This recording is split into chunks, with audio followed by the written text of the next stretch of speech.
Félix Tshisekedi na moment où tozali koloba azali bongo na ngambo ya Angola na yebisaki bino te atindaki bongo bémissaire na ye na ngambo ya Angola na moment oyo tozali koloba ye moko azali sur place na ngambo ya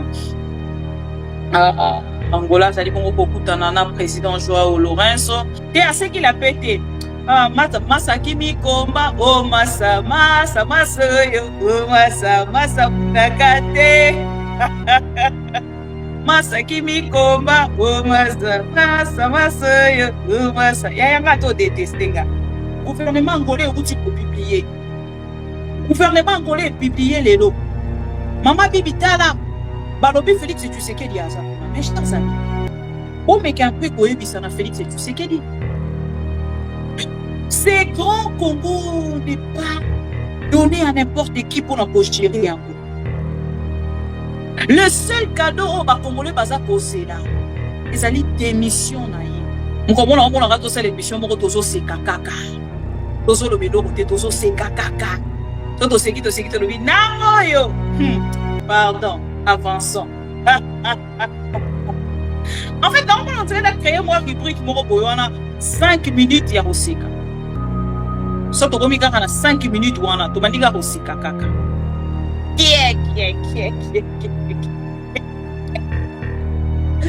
Soto seguido to lobika la suka la mo. Non yo. Ah non, pardon. On ne fait pas quand même ça hein, chef de l'État. Est-ce qu'on peut faire ça hein, chef de l'État? Bah nango yo.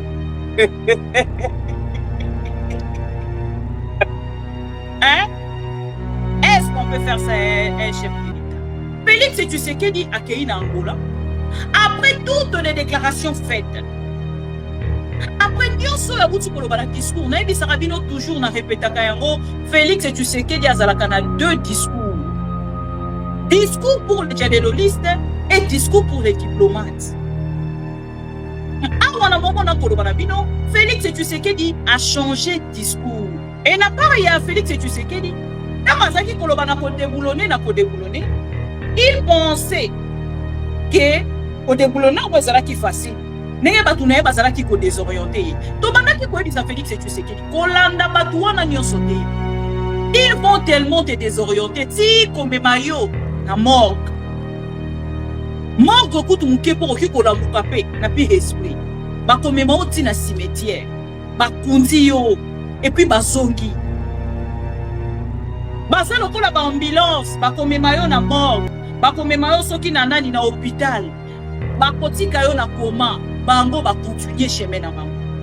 Félix Tshisekedi ne croyait pas accueillir Angola akendaki Burundi ake kosenga Burundi bopo sungangai na bandela ko botola uvira ba ebisi c'est trop tard et on to ki kosala eloko mususu te. Il faut kaka on négocier pouvoir de ces messieurs et fini. Le pouvoir de Félix Tshisekedi est fini. Il est temps pour nous autres.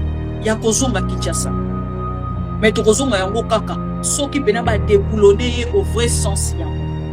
Parce que après Burundi, ake siko e pas Joao, ake kosenga na président angolais, asala nini? Aswali susu. Makambo na maboko. Donc des toits en Angola. Lokola Joao azalaki na États-Unis, akibi bango pa ya Joao, akeko ebise bon je suis d'accord. Yaza ko kanisa ki ako continuer ko dribbler bato. On a za ko kende toujours na motema na yeza d'accord te. Nana kende ko négocier na Corneille Nanga.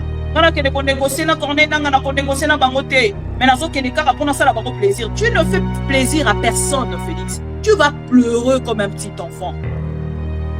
Tu sais que tu vas pleurer comme un petit enfant. Bande kolanga o ezali ba signe ya temps ya faim. O ba benga ka ba signe indien. O ezali ba signe indien. Félix a commis na suka. Mbappé ezolanda ye. Bolo bango na chiluba s'il vous plaît, peut-être à Koyoka. Oye komi pena liba pende zolanda Félix Tshisekedi. Mais chut, il y a régime Oyo. La personne qui est à la base, c'est lui-même Félix Tshisekedi. Et la culture du mensonge est en train de gagner du terrain. On ment comme on réussit au Congo. On ment pour couvrir ses propres inerties. On ment pour couvrir son incompétence et parfois pour justifier son irresponsabilité. On ment. Mais structuré, je leur ai parlé, j'ai brassé. À partir de Goma, tokoki ko toucher Kigali wana. Akola la lisusu nanda kona ete. Akokota Zamba. Asakana na bato mususu, mais asakana na fachi beton te mokengeli ya bakongolais.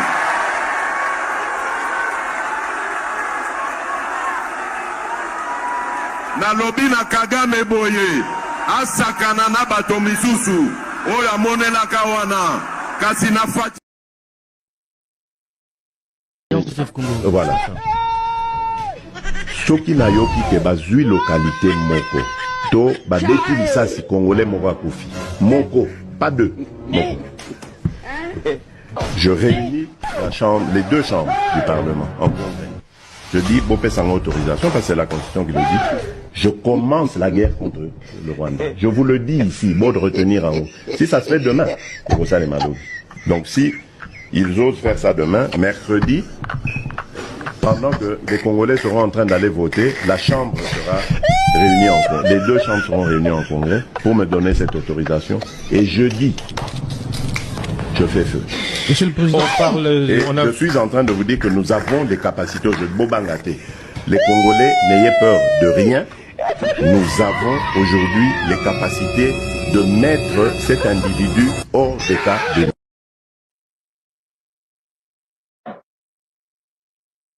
Voilà. Bandeko nyonso bolandaka biso ma mission civile le miroir du monde na pesi bino merci pour la fidélité et confiance au renouvelaka surtout na ke kopesa merci na ba pro Congo bayaka bongo ko répondre na o etali bongo rendez-vous na biso ya bayibalingaka Congo kolekanga tango mosusu mingi koleka Félix Tshisekedi mingi koleka Félix Tshisekedi bato balingaka Congo koleka Félix Tshisekedi boza bo se manifester. Alors chers amis pro Congo botika tena pesa bino ba information Félix Tshisekedi na moment o tozali koloba zali bongo na ngambo ya Angola na yebisa kibino te tinda ki bongo be émissaire na ye na ngambo ya Angola na momoyo o tozali koloba yemboko azali sur place na ngambo ya Angola zali bongo kokutana na président Joao Lourenço et bazali kosolola autour ya nini na kotalisa bino yango tout au long de cette émission. Botika te na pesa bino information ya we etali bongo ndeko Corneille Nangaa na moment où tozali koloba malgré condamnation chers amis ya Union européenne, Union africaine, paix au tobengi communauté internationale, topé les États-Unis d'Amérique na moment tokoloba Makobola passe sous contrôle de l'AFC M23 de Corneille Nangaa azali kotalisa bongo akozonga simate pour alobaki yango déjà na oyo etani bongo conférence de presse dernière conférence de presse de Corneille Nangaa atalisaki na ngambo na ete soki Félix Tshisekedi atelemi pona koloba te ako continuer na kati ya tetutesse na ye pendant que azali na eloko ako présenter lisusu na tablette ye ako les mabongo na nzela pour na ko avancer et chers amis pro Congo ndeko Corneille Nangaa azali ko poursuivre chemin na ye to pe combat d'arriver au Katanga après Katanga boyokaki générique na biso actuel ya ndeko Justin Bitakwira o ya talisaki biso alobite Félix Tshisekedi a kozwa surprise na ngambo ya Kinshasa soki bazali kolala soki bakei na kotia base ya malamu te na ngambo ya Uvira soki Uvira ekwei nini ekolanda ndeko Justin Bitakwira une petite transition pour keto mekabongo ko bande émission na biso na oboto pe na bosembo na bande nyonso balanda biso boyoka iloko c'est la défense na état-major général et renforcer front ya Uvira te pour ekoma penza nde suka ya bitumba soki Uvira kwei nakanisi dans 3-4 mikolo baokozala na Kolwezi une 2 semaines baokozala na Mbujimayi une 2 semaines bakozala na kenge epi bakotia wana kisasa oyo mosusu bakanisake nazoloba kaka mpona maseke eza maseke te eza solo biso toza lokula Ukraine face à la Russie toza lokula Gaza face à Israël biso eza bitumba na Rwanda bamindele basala yango lokula nde Israël ya sous région ya grand lac tokokima tango tokozala sikoyo na exil ndo tokobanda komitala nani azalaki ministre nani azalaki PDG nani azalaki premier ministre ou premier ministre tokolela mai ya miso des fois na mikosaka nalobaka miso ya mai non mai ya miso tokolela mai ya miso en exil botuna bahutu na Rwanda tango babomaki ya Byarimana bamusu bauta Rwanda ti Maroc na makolo or bango bazalaki ba 8-9 millions biso toza 120 millions tokende Maroc na makolo bamusu bakota mwa Egypte na makolo bamusu bakende Israël na makolo kutu batu bazokufa na Beni na Lubero. Voilà, chers amis, ndeko Bitakwira kendaki na kopesa biso cette information. Qu'est-ce qui se passe avec ma coiffure aujourd'hui? Je ne comprends rien là. Désolé. Alors, ndeko Bitakwira kendaki na kopesa biso information sur oyo ekolekana na kati ya Uvira soki lobi Uvira ekpei et lelo bandeko napesaki bino information ya Uvira na balangue nyonso toyebisaka biso tozali balangue délié biso tozali balangue lié te lokola ya Christian Lusakweno lokola ya bajournaliste bazali na Kinshasa. Nous on a délié nos langues pour informer les Congolais oyo balandaka biso en temps réel, chers amis pro Congo tozongi lelo pour que toyebisa bino te Félix Tshisekedi nakeko renouveler sur la parole topé déclaration au Nathalie Sarabino a été Félix Tshisekedi a commis na souka pouvoir na ye sili et quand quelqu'un se sent vraiment impuissant akomaka na langage moko vraiment incontrôlé et les autres comme ko constater yango na Félix Tshisekedi kamingi te autaki ko finga ndeko Corneille Nanga ba clochard on ezali ba soldat et lobama kika lobi to kokoma wana auti ko finga ba ndeko Corneille Nanga ba pantante ba bonti alobaki ndenge azali kokende les États-Unis a ko solola kaka na États-Unis parce que na kati ya accord ya États-Unis d'Amérique ba kosala yango na président rwandais ça sera entre le président ça prouvait déjà combien Félix Tshisekedi ignorait la situation au ezali na partie est ya République et ngana part na ngana zaki koseka pona komona tena plus intelligente que le président des Jaleloliste parce qu'un président qui ignore la réalité sur terrain et un président azali ko maîtriser le côté. Alors Félix Tshisekedi nangambo na ye lokola azalaki ko comprendre bon c'est déjà une personne de quoi comme esika azali ko comprendre te makambo nyoso ya azali ko kutana yango. C'est la seule personne oyo asalaki biso ba déclaration na ça quand même na quelques déclarations Félix Tshisekedi en texte na kotangela bino yango pour que toke de siko na oyo ezali ba déclaration ou dit ko sala pas plus tard que quelques jours. Chers amis, depuis que Félix est un bipolaire. Bato bayebi signification ya bipolaire, tant ba komona Félix Tshisekedi ba comprenaka directement que c'est qui la personne de Félix Tshisekedi. Lelo nangambo na ye na makambo nyonso ya lobela biso na ngila tangela bino kaka quelques déclarations ya Félix Tshisekedi pour que vous comprendre. Félix Tshisekedi aussitôt arrivé au pouvoir, alors bon biso j'irai m'installer à Goma. Après le jour où a sali émission Natina Salama, je n'ai pas besoin d'aller m'installer à Goma pour agir. Avec la nouvelle technologie, je peux agir partout, même depuis OIA. Dans zone de l'évolution, et puis dans la makambu directement. La même personne à l'obina biso, j'ai trouvé une armée structurée. La vidéo est là. C'est la vidéo carrément de Kobané émission au Komo na Yoko. J'ai trouvé une armée structurée. 22 septembre 2019. Félix Tshisekedi. Après Kolomana, j'ai trouvé une armée structurée. J'ai trouvé une armée de clochards. J'ai trouvé une armée de clochards. Kakaye Moko. Nous allons créer 6 millions d'emplois pour les jeunes. L'État ne fournit pas d'emploi aux jeunes. Tokopesa misala na ba jeune nyonso te. Aloba yango. Ye moko alobaki bokokende lisusu kotanga na libanda ya mboka te. Mais lelo ba université yango non construite. OK. Depuis Goma, il est possible d'atteindre Kigali. Je n'ai jamais eu d'attitude belliqueuse envers le Rwanda. La même personne. Donc, je pense que les Congolais, aujourd'hui, dans Kolanda, même si vous allez Bamboua, Bolimbisanga, même si vous allez Mboua et moto, vous allez Kolanda moto na sima, et comme on rappelle quelque part, Mboua passe à pause. Atali na la gauche, Atali na la droite, Asali pipi, na moto. Bon, mon rayango. Mboua zwakatan, Yakosa ata une petite pause. Ataba robende na singoro, mon n'a pas téléméli singa mokonti na e. Mokolo na ya téléméli singa mokolo na e. Après tango atelemeli singa sali une petite pause asali moi pipi. Pino ba jalelo liste bozala kana tango na te. Ya ko sala pause pour réfléchir na propre nani mémoire na bino to pe na propre tête na bino. Vous n'avez pas de cerveau. Vous avez des cerveaux ou pas? Vous allez prendre votre temps. Perdre votre temps à insulter nous autres. Ngai, ma insulte na bino de faire vivre kanga. Sans vos insultes, je ne vis plus. Ceux qui n'ont pas dans le baraba finginga nini lelo. Eh, nzambe nanga, lelo ba finginga nini. Quand vous ne m'insultez pas, je ne me sens pas bien. Na se sentaka bien te ceux qui bozo ko finganga te. Quand vous m'insultez, je me sens très à l'aise. Ah, ekomi, message eleki. Ah, message ekomi. Ah, message eleki. Voilà. Ici, sur ce plateau, Nayebi Sabino que le pouvoir de Félix Tshisekedi est sili.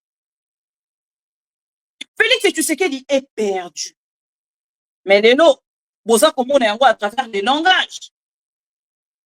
Yewana akei na Angola, ake koluka asolola lisusu na babondi. Akei kosenga na Joao Lorenzo. Pendant que je vous parle là, Félix Auti Kokoma Angola. Là, c'est Félix Tshisekedi. Il vient d'arriver en Angola. Bande kona biso nyoso bazara na Angola, ba uti ko capturer photo oyo na kati ya site officiel ya Angola, ya présidence ya Angola. Batindelinga mama bibitala, gouvernement angolais uti ko publier. Gouvernement angolais publier lelo. Mama bibitala, balobi Félix Tshisekedi aza kuna. Mes chers amis, bon mec un peu koyebisa na Félix Tshisekedi. Ce grand Congo n'est pas donné à n'importe qui pour nous gérer yango.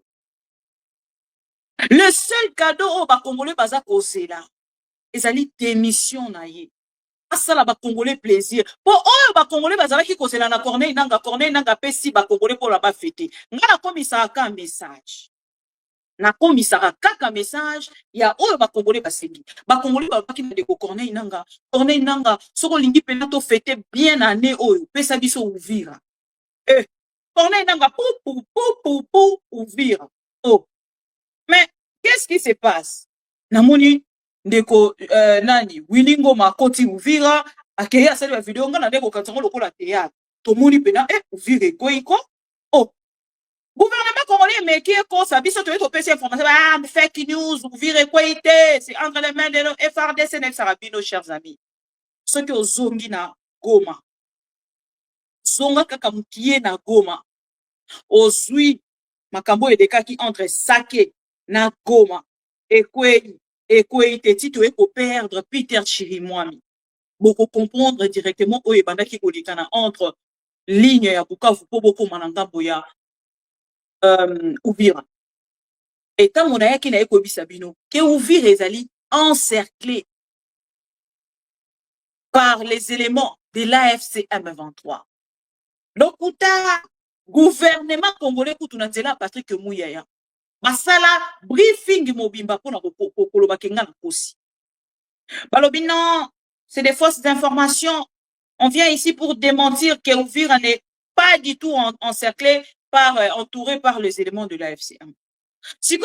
Comment le gouvernement congolais, depuis Uvira et Kwei, Tim Koloyalelo, communication ezate.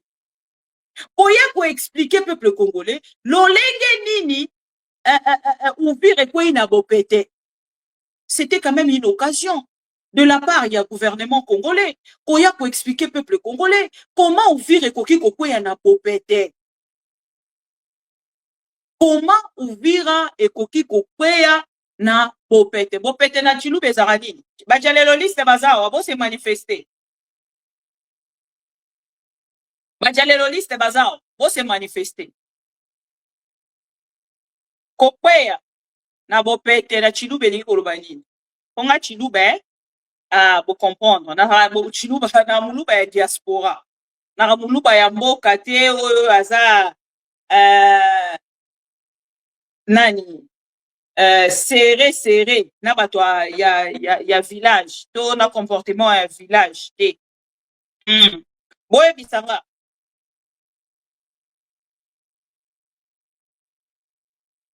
uvire kwei na bopete elingi koloba nini na Tshilube.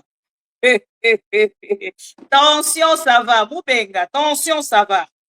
Oh frère Félix oyo Félix boko mona nga ba fenêtre nyonso eza ya kokanga ngungi moko akoti awa na tango ya hiver ngungi azalaka difficile mais soko moni ngungi akoti boye oyo IDPS baza mécontent.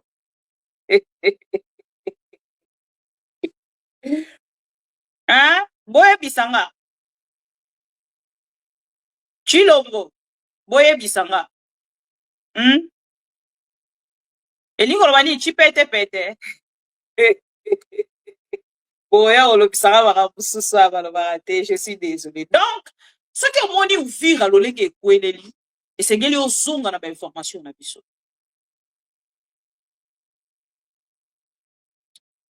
Soki ozongi na bainformation na biso, c'est là où vous allez comprendre facilement mambo tobanda koyebisa bino. Et bomoni ye moment bobosanaki nga boyo kocomprendre ke mwana mwasi oyo alobaki information ya solo bozongeli kofinga nga bokomi kobenga nga traître. Ngongaki traître ebandi lelo nga bobanda kobenga nga déjà traître kala ya sika eza te. Mwasi oyo elombe wana ye wana siko nazokita na Goma bokoloba nini? Ntango nazokende Goma bokoloba nini? Po déjà bobanda kobenga nga traître ebanda lelo te. Ki traître na nga bobanda kobenga ebanda lelo te. To soki na ede bino ke ki traître wana bo continuer na renouveler bino ango na année pour que bo continuer ango na 2026. Nasali pe kama be. IDPS viva viva kaka. Nanda kotuna bino boko banda kotombola ka loboko IDPS viva. IDPS viva to IDPS viva. IDPS viva. Ezalaka boy te komi boy. Eza question. Voilà. Nayebisaki bino ke uvira ekokweya mukolo Corneille Nangaa akopesa mot d'ordre. Lokuta Corneille Nangaa aza na 48 te kana mingi te bazolongola ye wana okomona Corneille Nangaa déjà Trump apesi mot d'ordre mukolo Macron pa ye kosala théâtre de chez nous wana alobi non il faut quand même basala la réouverture ya aéroport ya Goma akei bakomona gouvernement mobiba ekomi ko dépendre na ba pays mususu pour que bango baya ko s'appuyer siko na sima maloba pays wana elobi apo babimisa bino lo babimisa Corneille Nangaa lokola ya yo kaka makambo Macron alobaka te. Est-ce que Macron est le président de Corneille Nangaa? Comment bokoki ko perdre pédale jusqu'à ce point? Bon perdre pédale à ce point. Mais vous avez dit que Félix Tshisekedi était béton. Où est passé le béton? Il est toujours béton ou il a reporté le béton ou il a cassé le béton? Félix Tshisekedi est toujours béton ou il a changé de nom? Félix Tshisekedi est toujours béton ou il a changé de nom? Mande kolanga elo on a epona ya ebisabino mokolo alelo Félix asenge babaka nene nzembo wana ezokima il faut ya soki soda akimi bitumba baba nzembo moko boye basoldat bayembaka mingi boye ezaka nini nzembo soki soldat akimi bitumba bavie nanga bamilitaire bazawa bapapa nanga bamilitaire bazawa nazokoma na sujet na bino bobanga te nazwi bainformation nyonso bobanga te bapapa nanga bagénéraux congolais bapapa nanga bamajor bapapa nanga bacolonel bandeko na ngai ya ba lieutenant bandeko na ngai ya ba colonel full bandeko na ngai nyonso wana ya basoldat bana basoldat bamama baveuve ya basoldat nayoki bino nayoki information na bino et lelo je pense que bacongolais bakokende na koétaler encore une fois la personne de Félix Tshisekedi te aseki la pete masa kimikomba o masa oyo o masa bunaka te masa kimikomba o masa oyo o masa yanga to détester nga même si tu me détestes tant que Dieu même me donne son amour me protège qui est celui-là qui peut interdire Dieu à me protéger? Mandeko na mona nzela en fait ngongo soto sala émission moto zo seka kaka. Ngongo na mona ka to sala émission moko tozo seka kaka. Tozo lo beloko te tozo seka kaka. Soto seki to lobi nango yo. Pardon, avançons. En fait, normalement, on dirait créer moi rubrique moko boyona 5 minutes ya koseka. So to komi kaka na 5 minutes wana to bandika koseka kaka.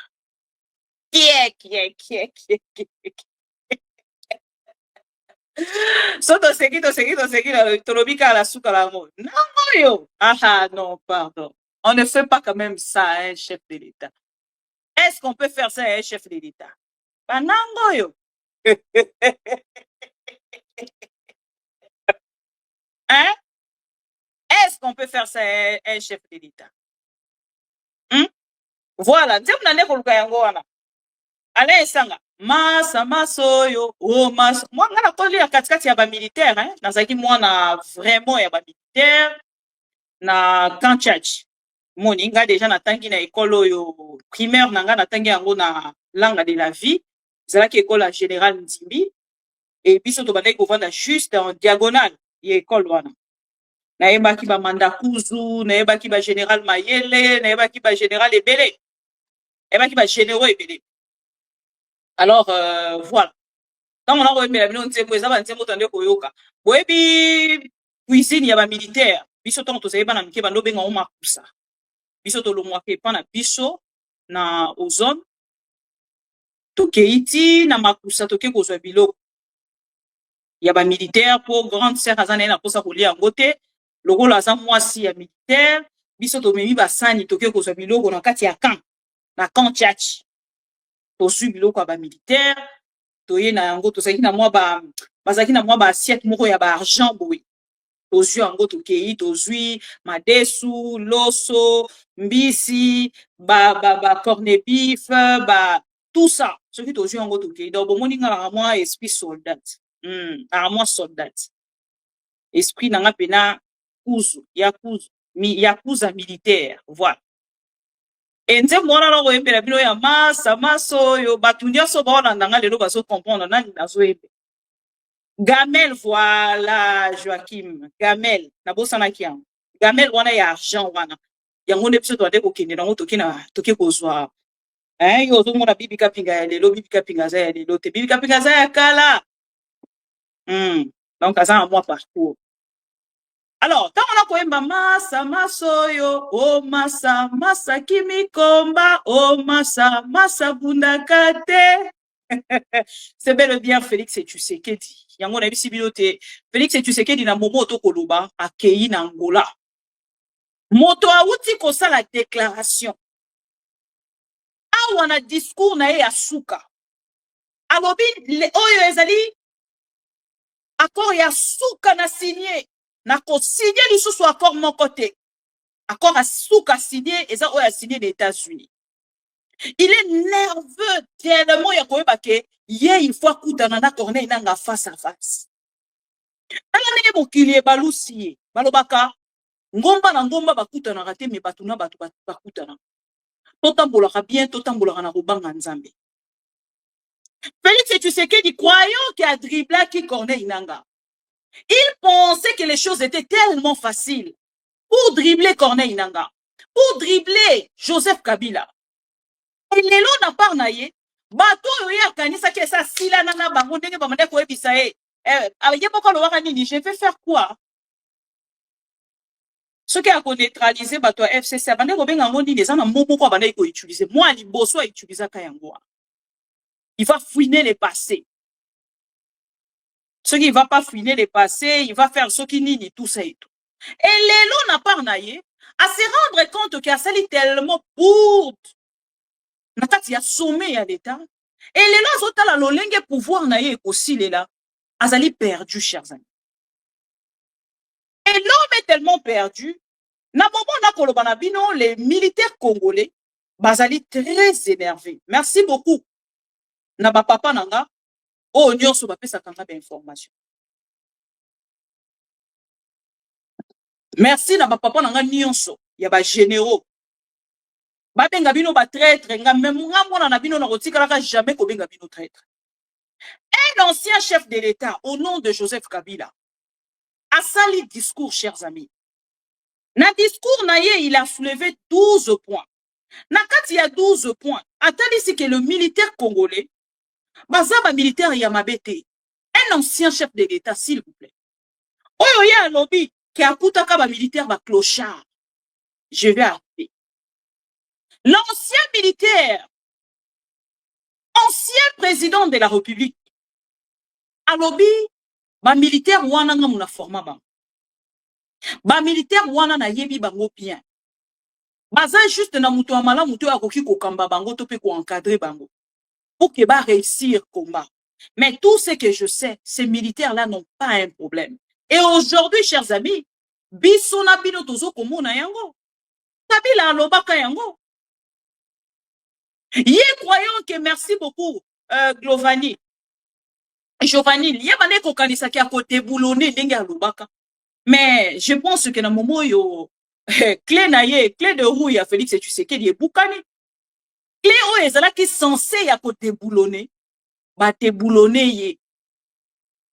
Na éviter so bo comprendre. Moto yazala ki censé ya côté boulonné, ba te boulonné ye autrement. Il a tellement chanté, je vais déboulonner, je vais déboulonner, je vais déboulonner. Ana insanga est-ce que bozo kanga? Ana insanga bozo kanga?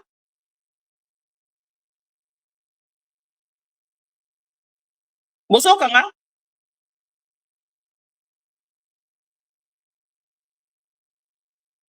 Merci beaucoup, Jovan, Garcia.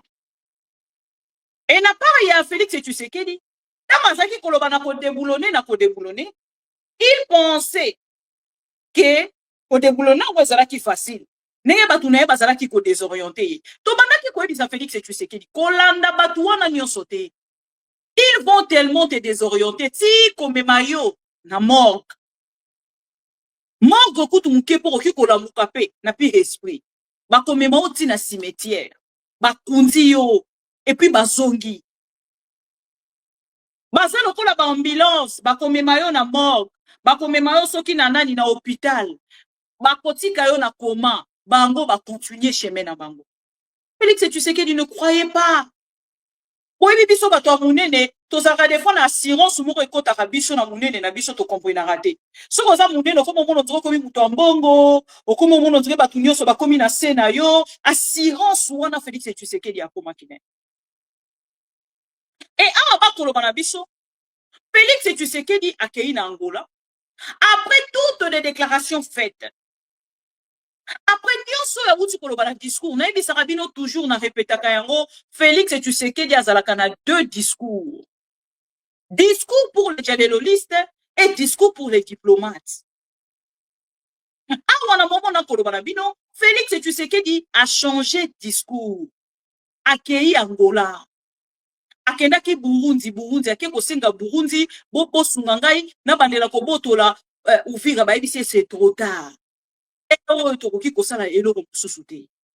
Il faut qu'on négocie. Et puis, Naebisa Kibino, même le Burundais, le ministre des Affaires étrangères, il y a Burundi. Alors, qui yango, alors que biso tozali prêt pour négocier. Et Azako recommandé na Rwanda négociation avec la République démocratique du Congo.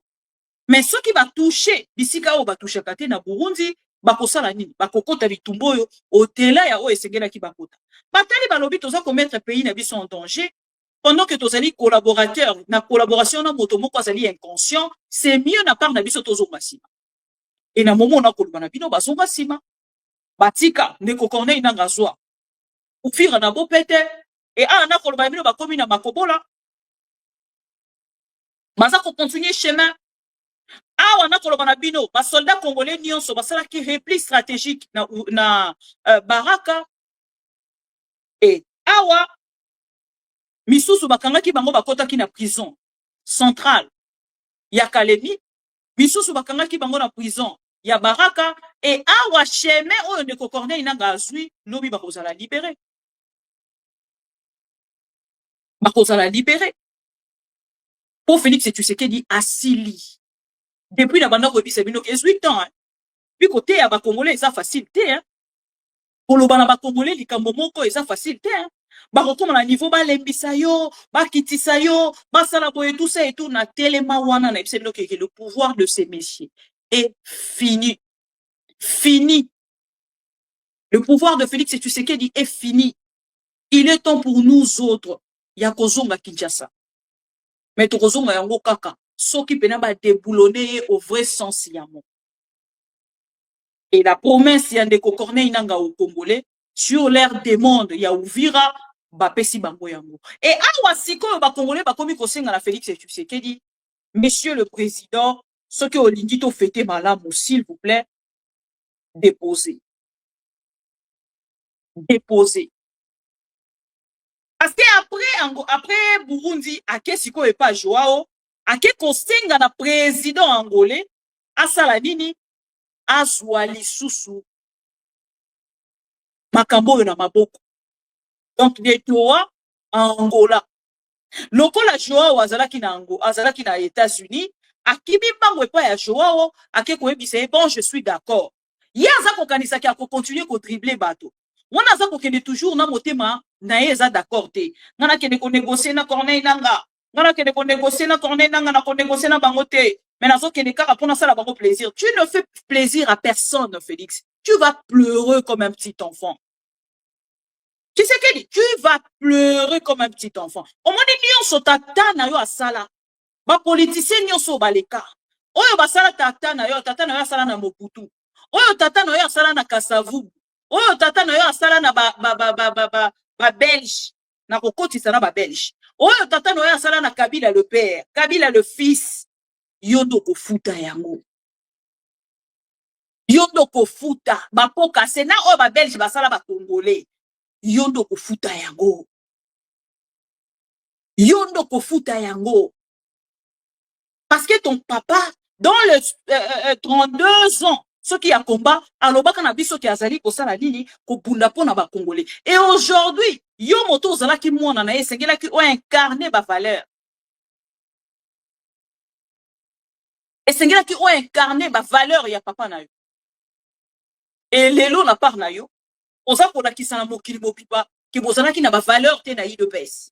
Bozana ki ba tribaliste. Chers amis, tola li lobi tola muki, lelo ba militaire ebele ba bengi nga ponga pena na ramona ba soldat. Ba papa na nga ba militaire ebele ba bengi lelo. Balobi mama bibi toza na mai na misu.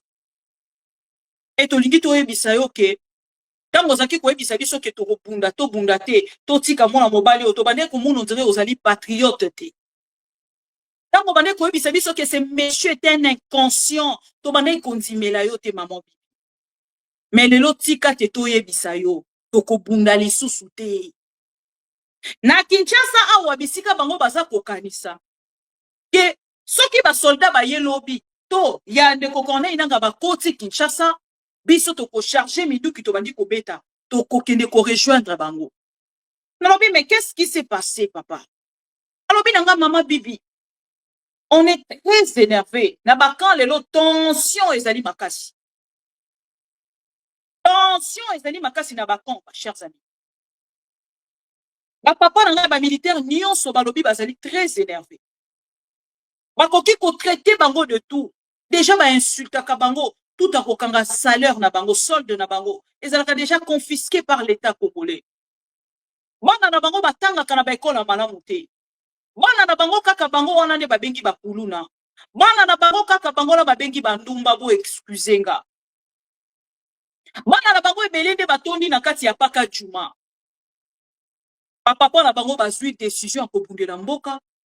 Basi bakenda ko prêter serment ya kobundela mboka, mais bana na bango baza pas bien pris en charge. Et lelo Félix Tshisekedi a comme à niveau à traiter biso ba clochard. Et tant qu'on traiter bango ba clochard, et lo ko se pelisanga na kati ya likambo yo, Félix a kozonga lisusu na discours moko pona ko expliquer ba militaire ba clochard. Clochard oya ndaki koloba loba ki yango na contexte nini pe lolenge nini. Ba tension ezali ya komata. Tension ezali ya komata na momo na kolba. Balobi mama bibi, biso to bunda. Tobunda te. Qui est perdant dans cette histoire? C'est Félix Tshisekedi. Parce que lelo, Félix Tshisekedi soki a kweyi. Biso totikali ba militaire ya Congo. Félix Tshisekedi a kozala président ya kala. Mais biso na serment na biso o ya ko remplacer Félix Tshisekedi, toko continuer ko bunda na ye. Toko continuer ko bundela mboka pona ye. Et vidéo wana ya ba clochard Félix Tshisekedi a yeba quitté. Qui est retourné contre ye. Amatisi tension ya ba soldats ya komata. Peut-être bino bolandela makambo bien te. Ba soldats na biso déjà ba papa bolingi sanga ya na oloba kaka ndenga mabete. Mingi ya ba soldats na biso baza bato bakenda chikite. Mingi ya ba soldats na biso, ils n'ont pas le temps ya kobanda ko vérifier. Sikoyo nani mo wana ya clochard et lingolo, ils n'ont pas le temps de vérifier. Déjà ba o baza na kati ya front, baza na connexion te. Baza na tenter ya ko vérifier. Et ba uti koloba toko bunda lisusu te. Oyo nde penze sika kei ko décourager biso totalement. On va plus combattre total ananu moto yo na monoko na ye bisika nini ya kosuka. Tension eza ya komata. Ba soldat congolais balobi pa kopunda lisusu te. Wana eza bango na ko ebise bio peneza information oyo bango moko na sololi na bango. Onde ko moko lobi nango mama bibi tika koteka ba source. Papa eza ba source te, wana eza ba papa na ngai.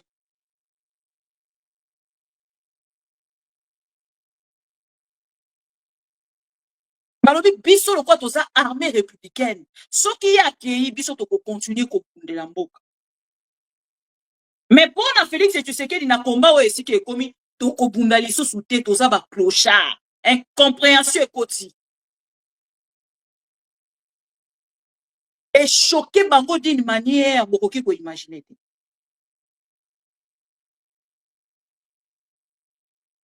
Bazolinga ba traduire siko ba yeba clochard na lingala eliki koloba nini. Nani akoki ko traduire clochard na lingala? Balobi Félix Tshisekedi a fingi biso. Biso auto prêter serment pour mboka. Biso auto zo kufa pona Congo. Félix Tshisekedi a kende ko finga biso. Na biso na sololi atana cadre na téléphone. Afingi biso mama bibi faut bon défendre biso. Afingi biso ba clochard.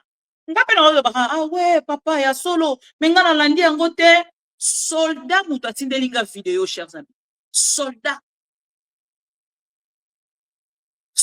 mutu atindelinga vidéo. Mama bibi olandi te. Eliki na RTNC mama. Zela na tindela yo vidéo. Vidéo chers amis. Boko landa bino moko. Boko yoka. Ba propos ya Félix Tshisekedi. Tolanda. Il y en a plein, vous les connaissez, vous les vivez tous les jours.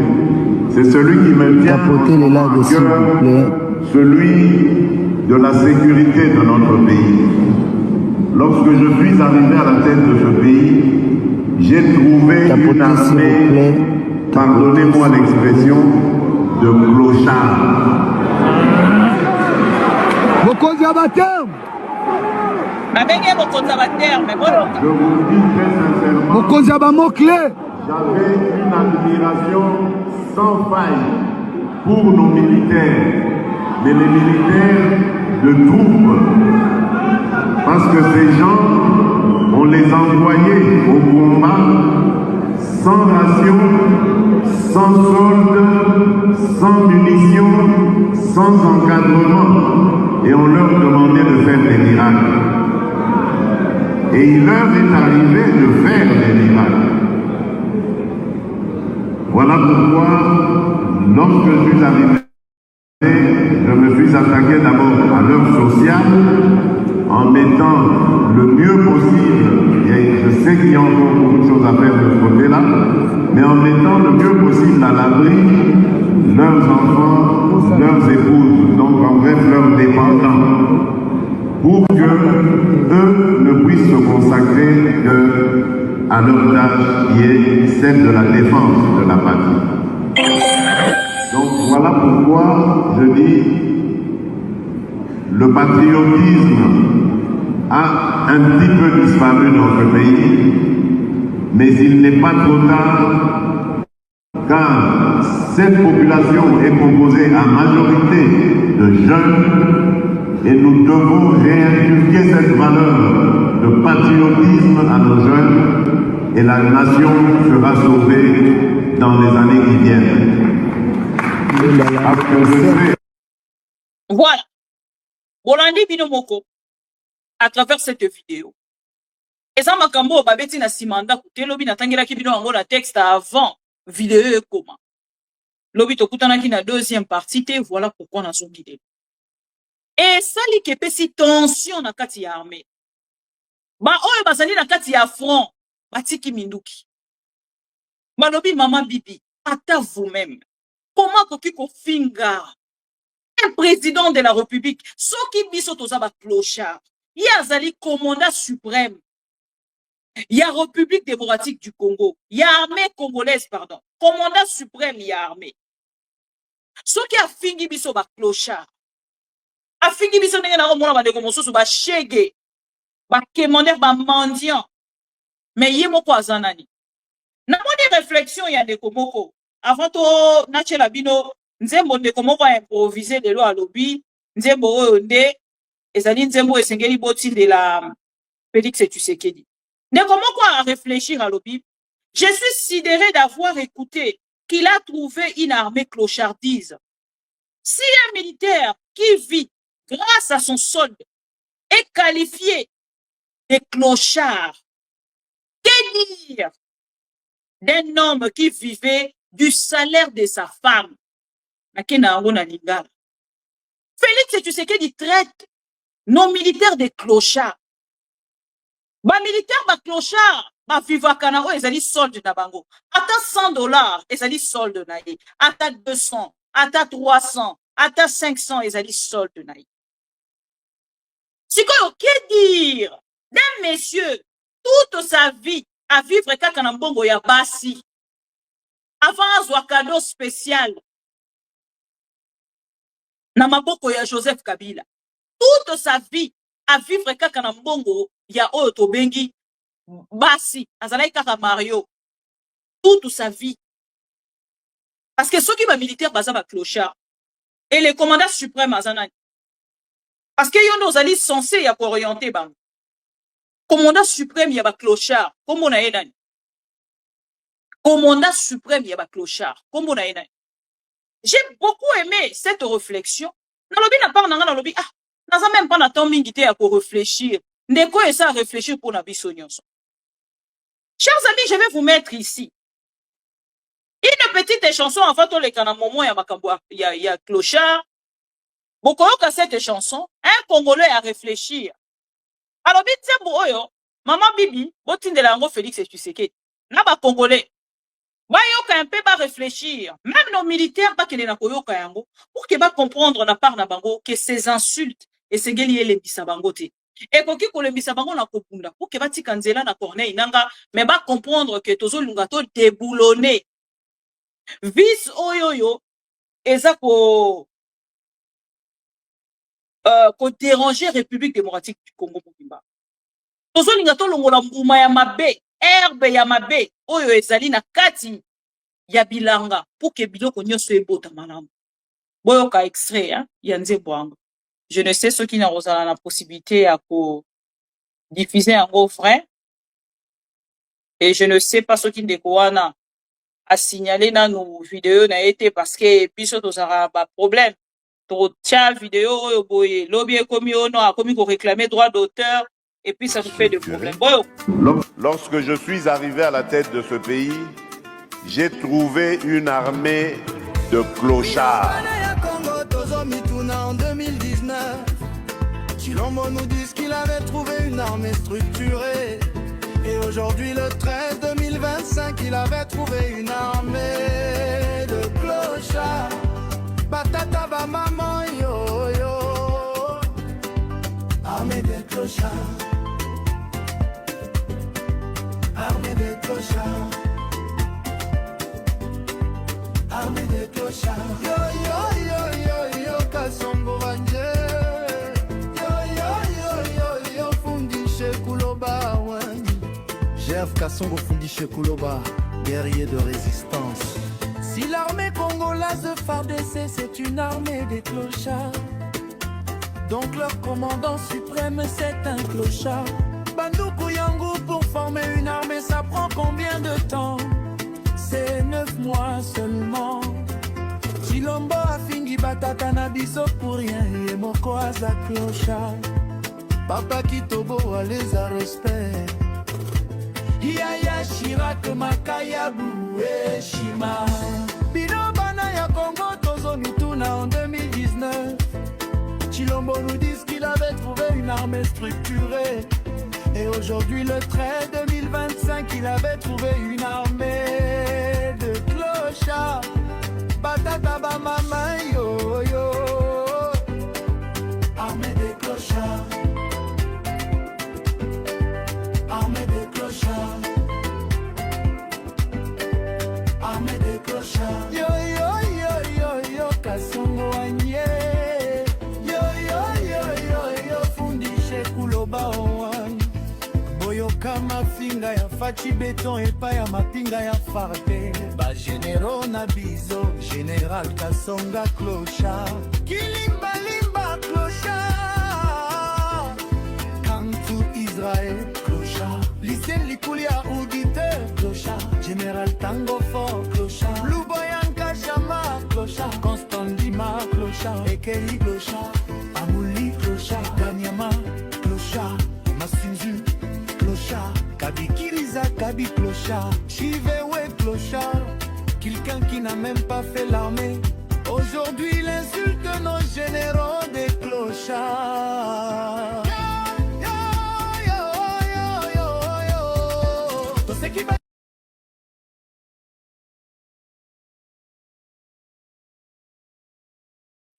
Voilà, Nasuki wana, armée de clochards, général Tango Fort, clochard, général Edi Capel, clochard, général Kilimbalima, clochard, Bangotu ba clochard. Et Yemoko Félix Tshisekedi Fazer, Yemoko Chege, Bota la niveau armée congolaise. Et ici, chers amis, Félix Tshisekedi semble oublier vite les choses. Boye bingana lingara kokene na var pour une bonne compréhension. Luboya asala une déclaration. Na ebi saki bino angolobi medelo na ebi bino vidéo. Akena na koloba na kati ya vidéo wana sur la vie oyo ba militaire congolais. Masa ko passer la situation de militaires congolais et des veuves. Il y a ba militaire congolais baza ko passer na kati ya Ituri. Akenda na ko étaler situation wana sur la caméra, devant la caméra. Et na ba raison nyonso biso nyonso to banga ka période wana. Kolobi ba kokangaye. Et cette déclaration a été faite par le gouverneur Luboya sous le mandat de Félix Tshisekedi. Et quand on parle d'anga tango natali na lobi, mais est-ce que Félix Tshisekedi a zoé ba makamba azo kuluba? Armé on oza kofinga lelo de clochard et li koloba que Félix aza ya kosilika. Félix akoki kosona parce qu'il a commis na souka. Il est perdu, bandeko nanga. Ce qui motali ka Félix c'est beaucoup comprendre. Vous n'avez même pas besoin que baïbi sabino. L'homme ne se retrouve plus. Azoye balisusu à qui faire confiance était. Luboya Loba sous le mandat de Félix Tshisekedi. Sous la gestion de Félix Tshisekedi. Akenda ko dénoncer situation oyo armée zala ki ko passé. Nebisa ki bino l'accusateur est un sorcier. Félix Tshisekedi accuse que les autres. Yazali le sang.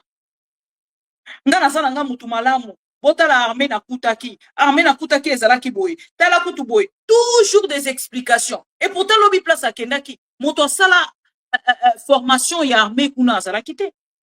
Akende kokutana na ba judo na lakisa kibino ba judo. Nakende kotalisa bino na lobaki ake kokutana na ba judo, ake kokutana soki na ba sportif congolais. Pour alingi akomisa bango auto-défense. Autant niveau ya réflexion ya moto. Aza ko penser maintenant qu'on reculer armée na Kinshasa pour placer des sportifs congolais. Ya Kinshasa. Bango ne ba défendre, ba comme ko benga bango auto-défense. Na pesa ki bango déjà conseil. Bande konanga lobi bomona ki vidéo na diffuser la kibino. De nos frères congolais, l'olege ba ko kufa na est ya république. Oui, c'est leur travail, mais ba condition o baza ko passer. To bandi ko dénoncer yango lelote. Pour que ba kene ko bakisela bango soki $200, soki $400 Félix Tshisekedi akene ko bakisa. Bande konanga la failli que Goma ekweya. C'est un Goma ekweyi. De Félix Tshisekedi a zui soki $200, soki $300 ake ko bakisela ba militaire. Soki Goma ekweya kite. Bukavu ekweya kite. Mais les basoda wana nyonso bazoki mbongo wana te.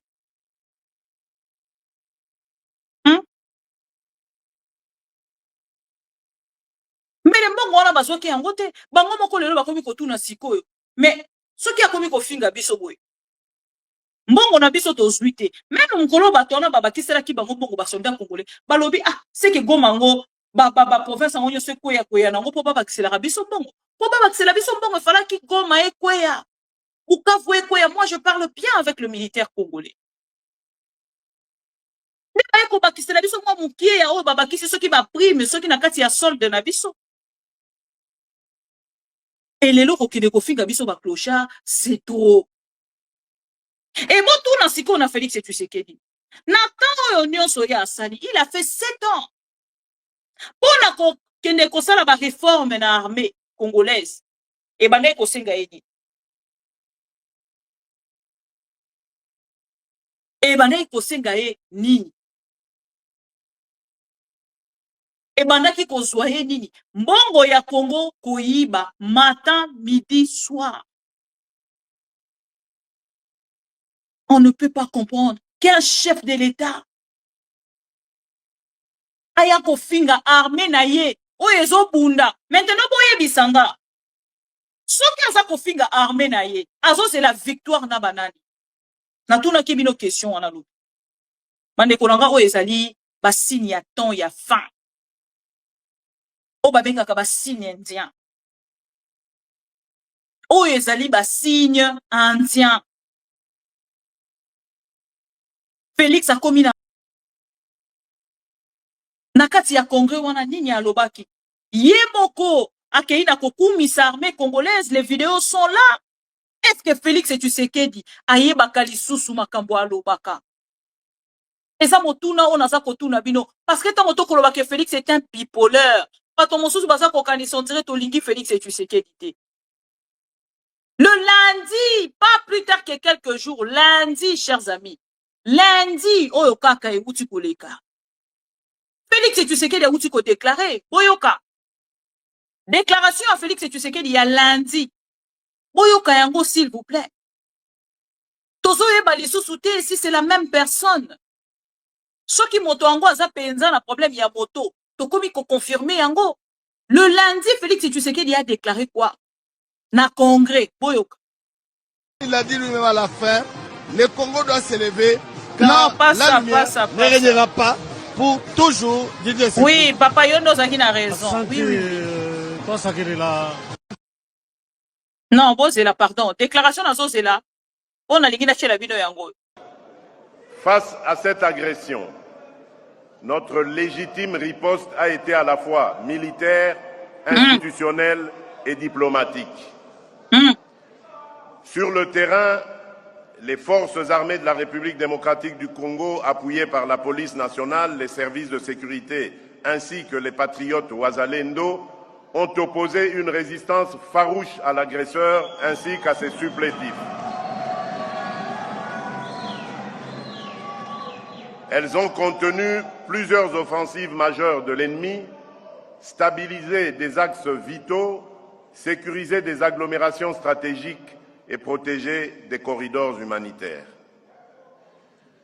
Dans des conditions logistiques, opérationnelles et humaines souvent extrêmement difficiles, nos forces ont démontré un courage et un patriotisme qui forcent le respect et l'admiration.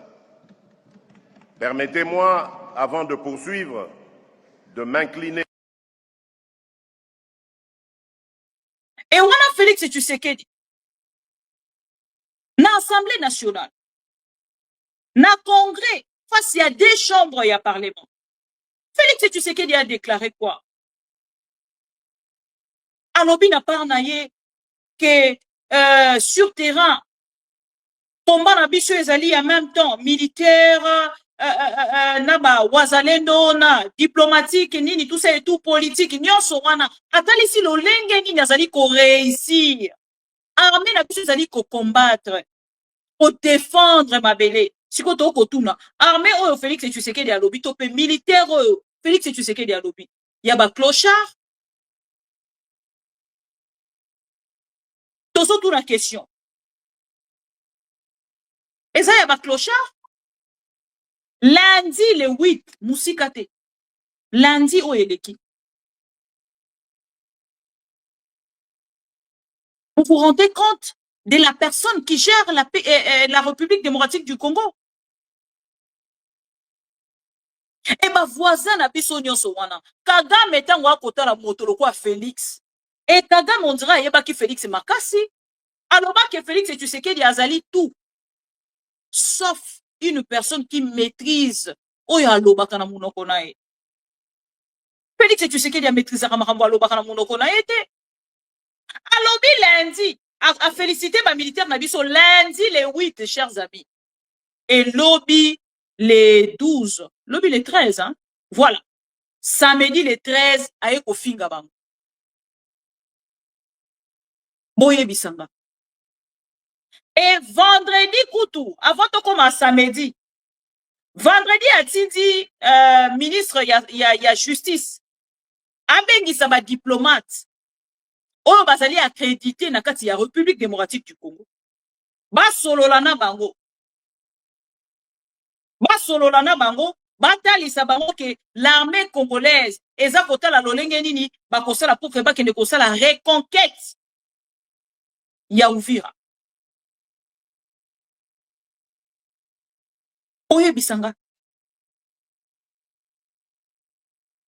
Et lelo yemoko azongi aye kofinga bango. Siko même pas diplomate wana. Tango baza kolanda makambo nyonso baza komilobelani. Mais chute ya régime oyo. La personne qui est à la base, c'est lui-même Félix Tshisekedi.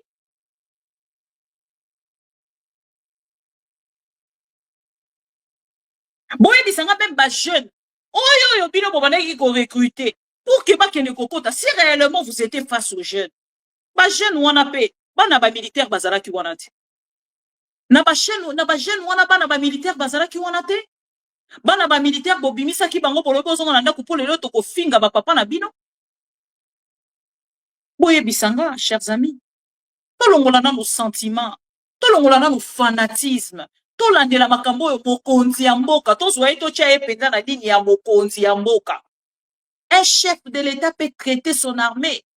Ou ezali na front des clochards. bakoya koyebisa biso te bino nde comprendre bien te po bango baza ba seule personne oyo bakomprenaka makambo oyo président na bango ya butu alobaka na télévision ye alobi ke armée ezalaki koposer résistance farouche lundi le 8 elelo ye moko aye kofinga bango boyebisanga wana lundi du lundi à lelo combien de jours? Résistance farouche et comme armée de clochards. Si comme boye bisanga victoire oya azo kozela. Asa kozela yango na armée nini? Aso zela yango na Burundi? Aso zela yango na Angola? Aso zela yango na banani? Mais ce qui a yebi que armée wana ezali armée ya ba clochards. Pourquoi il ne négocie pas? Mon oiseau tient la corneille na ngeza ya nini? Parce qu'il y a des armées à clochard. Mon oko ya zoche la corneille n'angeza ya nini. Il faut aller négocier, messieurs. Tu es tellement nul que je ne peux plus supporter. Nazo kokalesu ko sala ba live te ya muto ceux qui a sali sortie médiatique na ye. Parce qu'azali tellement yemoko azali tellement clochard que tozo comprendre les sous-soutés. Clochard dans la tête. Borderline o alobaka na Katumbi eza yemoko. Lundi kaka ya lobi, olobi na biso résistance farouche na armée congolaise, na ba wazalendo. Lelo yo olobi na biso te ba clochard.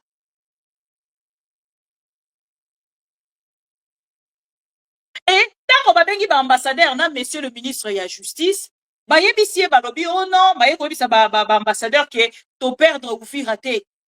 L'armée congolaise azota la ndenge nini ya kosala pona ko sala reconquête ya Uvira. Burundi ya ebisi bango alobi na reconquête wana ko tia biso te bolongo la biso na liste.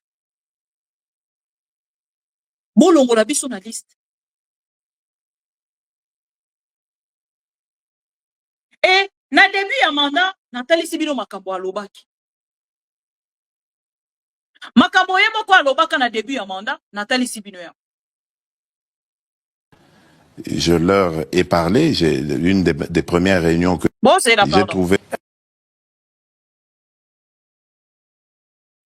Bon, moi, si comme moi, bisanga ya lobaki, bati que la spécialiste, bateau basa du domaine, ba que de commenter sur l'armée. Lelo Félix et tu sais que du kobenga armée ba clochard, asa du domaine. Et tant moi ko lobaki armée, ça dit qu'on s'est reconstitué, Aza ko reconstituer armée pour que ba que de ko la reconquête. Aza ko lobaki yango nani.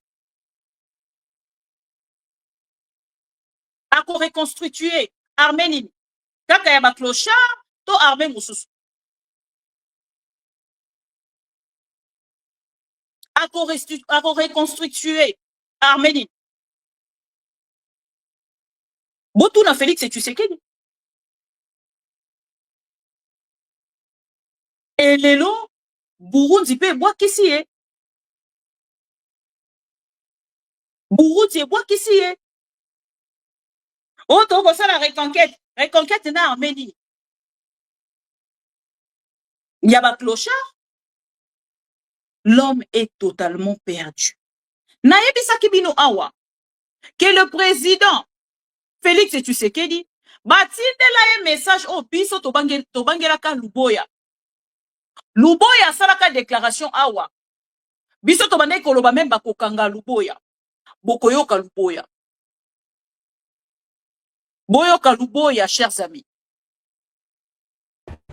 Nous avons toujours ce problème-là d'identification des veuves. Et récemment, là, nous avons eu une équipe de l'IG, l'inspectorat général, qui est arrivé ici pour identifier les veuves. Mais malheureusement, c'est chaque fois qu'ils passent ici que nous avons après des retombées comme celle-là. Et vous savez que nous sommes dans une zone opérationnelle. Nous sommes dans une zone opérationnelle, on ne peut pas venir nous distraire, on ne peut pas venir nous affaiblir avec ce genre de problème-là. On ne peut pas être dans une armée, chaque jour on a toujours les mêmes problèmes. J'étais ici, j'avais dénoncé devant le chef de l'État, commandant suprême, la première fois qu'il est arrivé ici. J'avais parlé du problème d'effectifs. J'avais parlé clairement des problèmes d'effectifs. Les gens ont dit tout ce qu'ils voulaient. Mais nous avons eu les conséquences. Je crois que tous ceux-là qui étaient à Goma, tous les commandants qui étaient à Goma, ils connaissent de quoi ça retourne. Des régiments qui n'étaient plus des régiments. Hein? Personne, on a donné des rapports et tout, mais rien n'a été fait. Là où il fallait avoir 1200 personnels, on a 300, on a 400. Et jamais ces gens-là ont été mis en cause. Hein? Alors aujourd'hui, ça revient encore la même chose. Alors que nous n'avons pas encore fini ce problème-là de personnel militaire. Bon voilà, maintenant aujourd'hui, c'est encore les veuves. Hein? Et malheureusement, cela se passe dans une zone opérationnelle, ce que je ne peux pas accepter. Nous sommes au XXIe siècle, je crois qu'il y a des choses que nous devons arrêter. On ne doit plus parler de ce genre de problème. Les contrôles là doivent être des contrôles sérieux. Et le contrôle, si le contrôle est sérieux, on va voir le résultat. Un militaire qui est au front, comme maintenant là, nos militaires sont en train de combattre là, hein, le CRP M23, hein, la milice de Thomas Lubanga, qui est, n'est-ce pas, allié au M23. Nos militaires sont en train de mourir. Mais s'il y a un militaire qui est devant l'ennemi, il apprend que les veuves ne sont pas payées. Pourquoi est-ce que ce militaire-là va se sacrifier? Il va dire le jour où je vais mourir, ça sera la même chose pour mes enfants. Ça touche vraiment au moral militaire. Ça touche au moral de ces combattants, de ces hommes-là qui sont vraiment à la ligne de front. Comment est-ce qu'ils vont combattre s'ils savent que s'ils meurent, à leur mort, on ne va pas s'occuper des veuves, qu'on va traiter leurs veuves comme on est en train de le faire aujourd'hui, qui vise à déstabiliser toutes les opérations. Ça vise à déstabiliser. Moi, j'ai eu l'information depuis le matin que ces femmes allaient se pavaner sans habits dans la ville. Imaginez qu'elles aient fait ça, qu'elles le fassent maintenant. Vous pouvez vous imaginer les conséquences, hein? Alors que moi, en tant que commandant des opérations, je ne suis pas dans cette chaîne. Hein? Aujourd'hui, les militaires mangent 15 jours. Hein? Les vivres pendant 15 jours. Mais allez au ministère demander combien d'argent on est en train de donner pour les vivres. Hein? Aujourd'hui, les fonds, je ne sais pas moi, quadruplés ou je ne sais pas, les militaires doivent manger 3 fois. Mais quand ils ne mangent pas, et surtout ici au front, on pense que c'est qui? On pense que c'est moi. Quand les militaires ne sont pas payés, les gens, le commun de mortels pensent que c'est le gouverneur. Alors que je ne suis pas dans cette chaîne-là. Moi, je suis là pour les opérations. C'est vrai, je représente l'armée ici. Mais moi, je suis là pour la chaîne, la mise en œuvre. Et la mise en œuvre. Voilà. Chers amis, Bolandi, déclaration à Johnny Luboya. Il a craqué ces jours-là. A sali déclaration à lobby. À lobby, passi à basoda, balingi batambola mitakala. Pombongo ya mibali na bango bakufa, bazako détourné yango par le gouvernement congolais. Et Attal ici à lobby, lui, il est là que pour les opérations. Oui, il est le chef, les gouverneurs. Il y a province, ouais, c'est-à-dire, na état de siège. Mais, il était né moto azali censé à kofuta ba militaire pour mbongo de kanaka et pas inalité. Mais ceux qui bazui ba militaire, oyo baza kotala na front, oyo bazali zinga nae, bako kanisa ke yende moto azali na mbongo na bango, ye moto azali ko détourner mbongo na bango, mokolo na yoka déclaration oyo na ganga. Non, mais ce monsieur sera arrêté. Gouverneur a télémela. Alors, mbongo ya basi wana bakufi, bo ya mibali wana bakufi bo pesa basi na bango. Parce que ba oyo baza vivant. Baza komitala, balobi ah, soki basi ya baninga oyo bakufa, bakomi kotambola bolumbu. Pour que bazwa mbongo ya ba mibali na bango bakufa na front. Elingi koloba nini? Lobinga pe soki na kufi, bakosala nini? Bakozwa mbongo nanga. Alobi ba militaire bazo vivre na 15 jours. Baliaka pendant 15 jours, le mois mobimba baliaka 15 jours. Baza na front. Et ceux qui ba oyo baza na front, baza na situation wana. Combien de fois ba oyo baza di banda? Ndeko Luboya aloba na kanda. Pression ya basi ya basoda ezala ki surye ces jours-là. Nkolonata la déclaration na lobi mais oyo bakokanga e. bakokanisa ke lokwa ye moto aza à la tête ya province, ye moto azali kolia mbongo, aluka lolenge nini ya ko se justifier po alongo na kati ya beurre wana. Et lelo bino moko benga ngo armée de clochards pendant que bino moko bozali ko détourner mbongo na bango. Ici kaka na kati ya plateau on a tiela bino ba vidéo ya soldat azali na front bazali kolia mbongo na ye bakosa ke batia na liste ya bato bakufa. Et boye bisanga chef de l'État à lolenge oyo. Luboya loba ba vérité, ba liste fictive, aya ko démentir, aya ko dévoiler bango awa na ba liste fictive. Aya ko dévoiler bango awa. Général ya Félix Tshisekedi yemo. Mais wana ezalaki na moment nini? Sous Félix Tshisekedi to sous Kabila. Parce que Félix Tshisekedi a le plaisir en fait, ya kolatisa nyonso Kabila malgré que Kabila n'est plus au pouvoir. Boye bisanga. Félix Tshisekedi a formé combien de militaires? Botouna Félix Tshisekedi. Il a formé combien de militaires? Combien de militaires lelo Félix Tshisekedi a eu côté de Malobi nanga mona eto formé? Azole ki sa ba na kati ya sacrifice. Boye bisanga.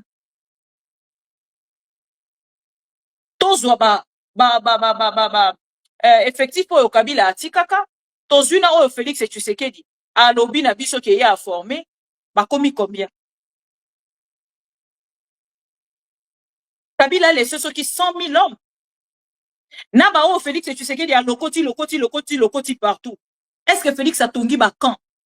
Mbongo oyo ba chaka soi-disant, ya camp pour na ba soldats. Félix Tshisekedi a kenda ko détourner mbongo wana ye moko. Na projet à 100 jours. Tozana na ciment, tozana na matériaux durables. Mais Félix alinga kaka ne quoi importer les bande ko na biso. Banda soki na mboka nini na ndeko Vital Kamerhe. Situation oyo Félix Tshisekedi akutaki na armée, na oyo ya akutile, na oyo ya kotika lelo parce que azokende lobi aw. Et sa situation mon côté Félix Tshisekedi. Vous avez suivi Luboya Johnny, c'est sous Félix Tshisekedi. Lelo boye bisanga, na likolo ya nombre oyo Kabila atikaki, aki abakisi likolo na yango de personnes non formées, les Wazalendo, les civils. Félix Tshisekedi a créé encore, s'il a trouvé des clochards, il a ajouté encore des clochards. Abakisi lisou ba clochard likolo ba clochard o akutaki. Solution nini ya a trouvé, na ba clochard o ya a trouvaki. Papa nanga ba généraux bolimbisanga. Posez cette question à Félix Tshisekedi. Les lobos comme ils travaillent, il y a aucun qu'on neutraliser. Et les FDLR et les Wazalendo.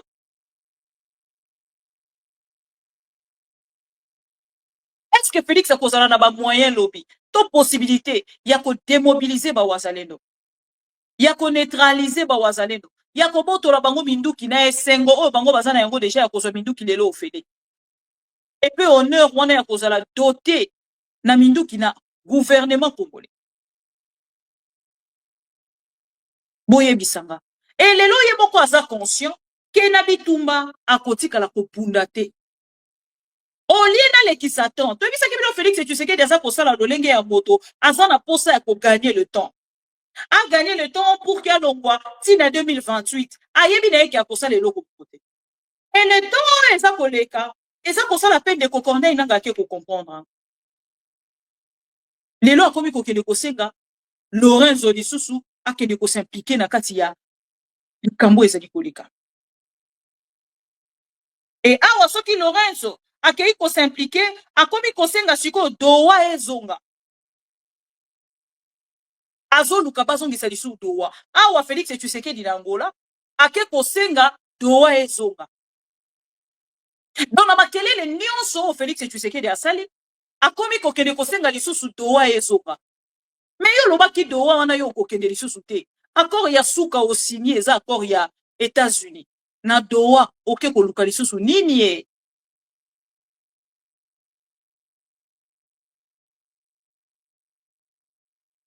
Et lelo na yoki ba komi koloba, wana na kozongela yango na deuxième partie.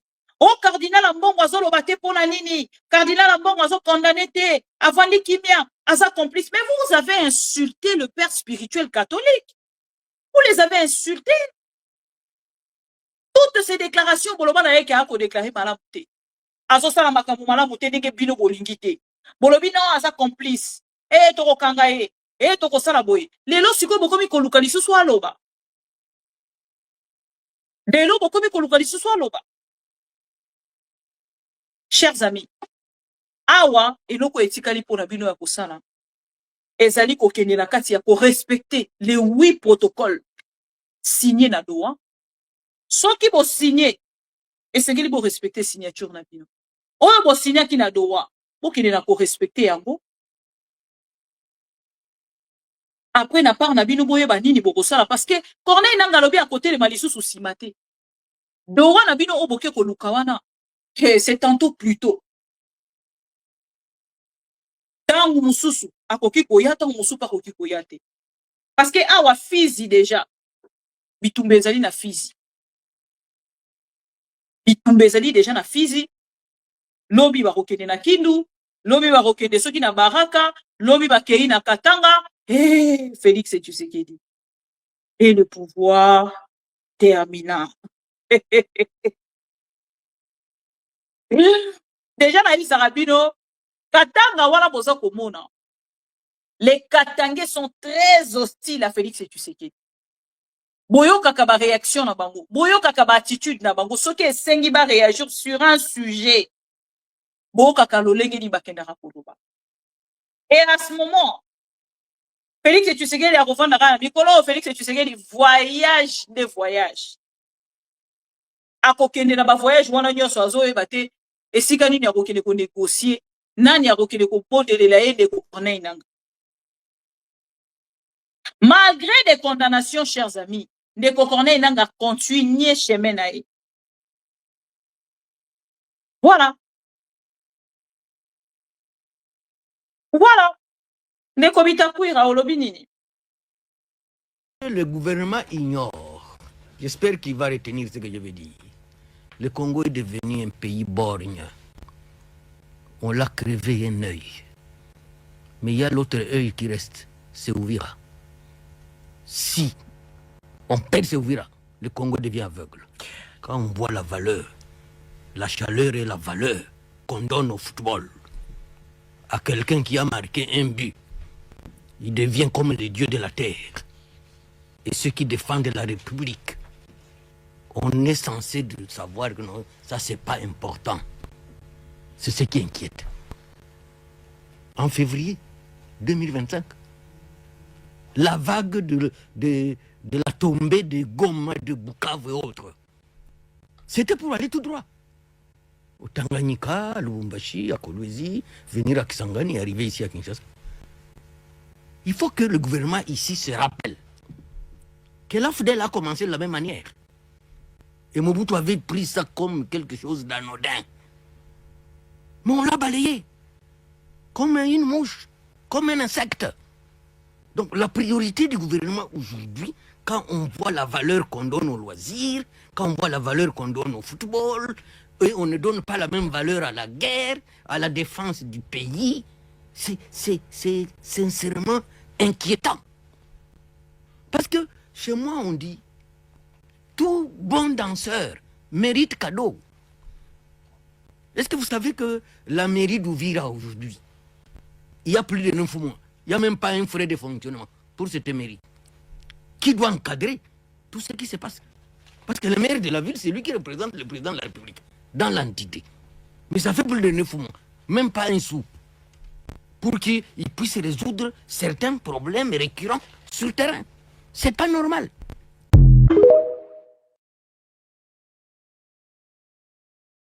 Voilà. Boyoki. Et ce qui n'entend les Sibino, chers amis, que Félix Tshisekedi est un ignorant, un bipolaire, qui ne maîtrise rien. La situation, il y a Est et il y a République, lelo, tokomi wapi, tokomi na suka. Na nyonso tobanda ki koloba. Oh, nyonso tozalaki koloba, chers amis. Tobeleli Félix et Tshisekedi. Tobisaki Félix kolanda bajalelo liste te bazo mema na libulu. Kolanda bato baza kokumisa yo te. Chers amis, et puis, hein, très souvent, bato bayaka na dialelolisme. Basungaka te. Même l'entourage, même nga l'entourage nanga, na lingaka dialelolisme te. Soko bandi kaka dialelo, nakomi ko éloigner yo. Okomi musika na. Esengeli oloba vérité ya makambo ezali kolekana. Pour que mutoye ba chemin nini esengeli yazwa. Mettons mobile bovandeli dialelolisme. Bolandi bobe journaliste na biso mubenga. Ye wana yenda lobaka na biso makambo muko atombolo. Komone nani soki kanku. Kalonji. Soki mundiai. Kabeya. Bakabeya na kanani wana de bino boliki. Kapinga oya sa koya koloba na bino vérité bolo. Yete. Rwandaise, rebelle, ainsi de suite. Les lots suki wapi. Bokoki côté les manelo en face. Yabi ni kapingo bobenga ki rebelle parce que azaki koloba na bino vérité. Pour na kota lisaye, bokomi wapi. Tori koloba tension ça va. Glycémie contrôlée. Brozana réponse ya kopé ça. Réponse c'est kozarate. Et le lot suki wapi.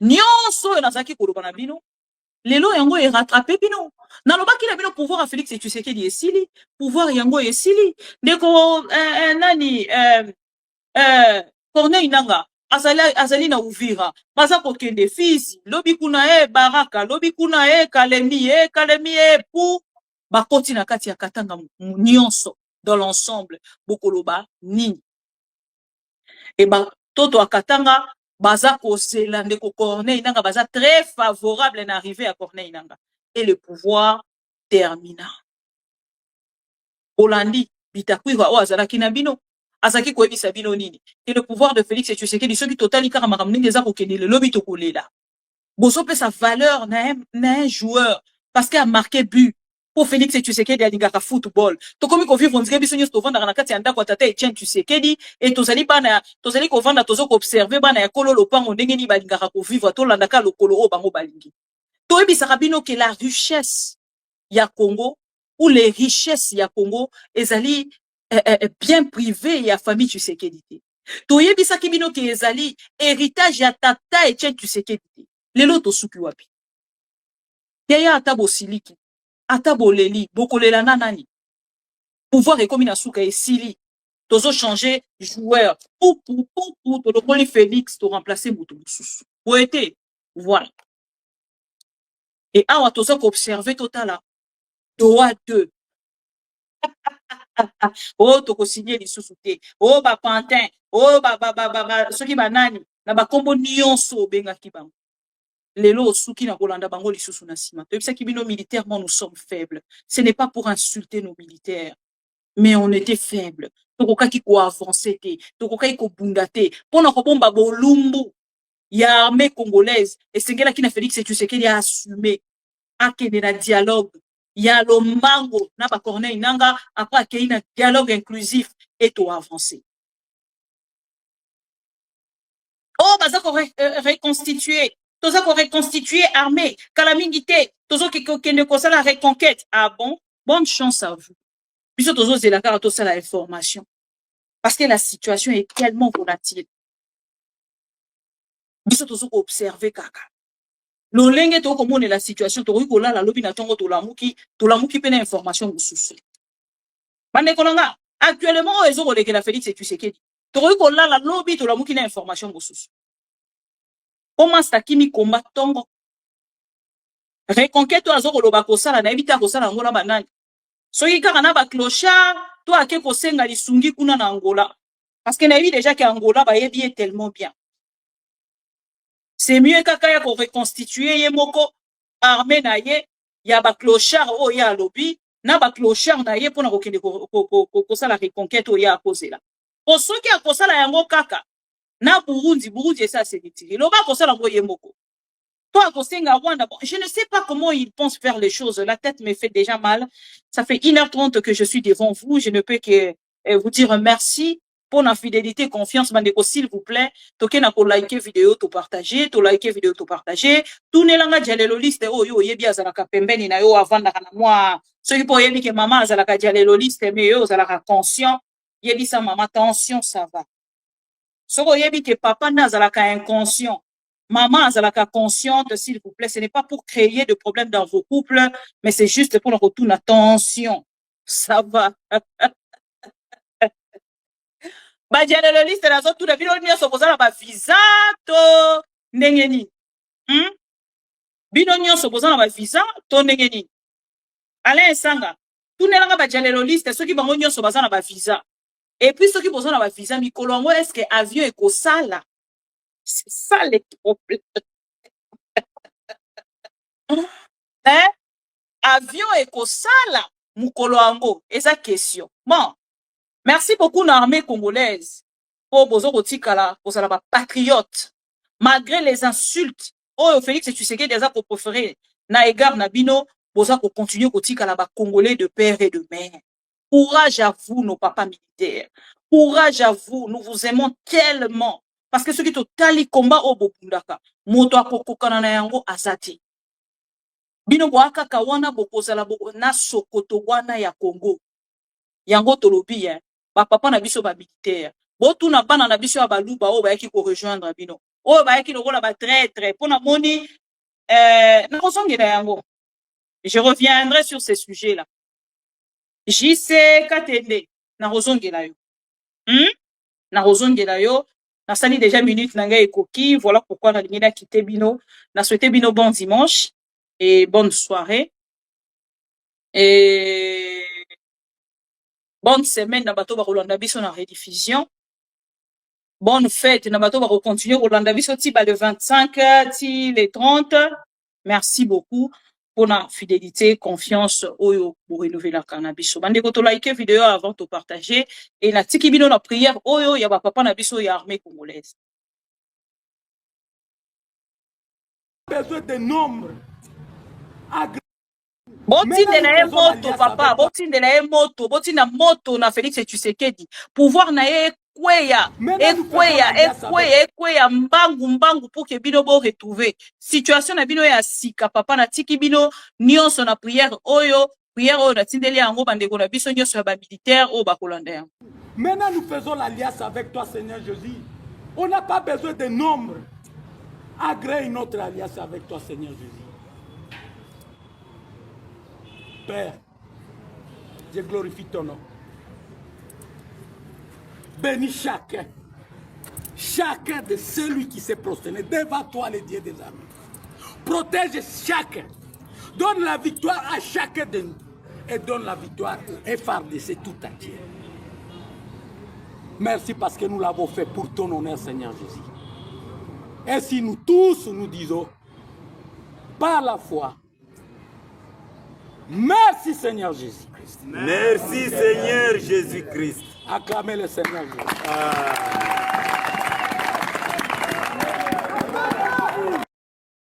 Maintenant nous faisons l'alliance avec toi Seigneur Jésus. On n'a pas besoin de nombre. Agrée une autre alliance avec toi Seigneur Jésus. Père, je glorifie ton nom.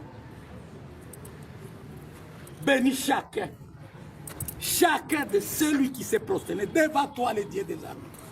Protège chacun. Donne la victoire à chacun de nous. Et donne la victoire au FARDC tout entier. Merci parce que nous l'avons fait pour ton honneur, Seigneur Jésus. Et si nous tous nous disons, par la foi, merci Seigneur Jésus-Christ. Merci Seigneur Jésus-Christ. Acclamez le Seigneur Jésus.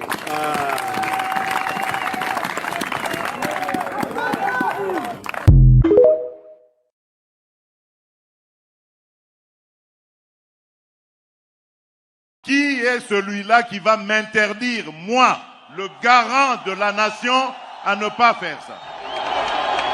Personne, vous avez entendu, personne ne changera mon avis sur cette question.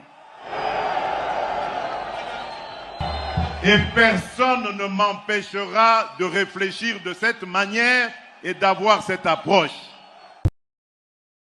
J'ai dit que Félix Tshisekedi est un intolérant. C'est la raison pour laquelle il a fait arrêter M. Kabound à cause de ses opinions politiques. Et l'intolérance de Félix Tshisekedi se justifie par son niveau d'études. Parce qu'il n'a jamais été à l'université pour comprendre ce qu'est la démocratie. J'ai dit que Félix Tshisekedi est... Et la culture du mensonge est en train de gagner du terrain.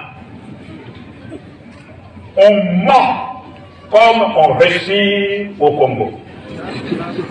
On ment pour couvrir ses propres inerties. On ment pour couvrir son incompétence et parfois pour justifier son irresponsabilité. On ment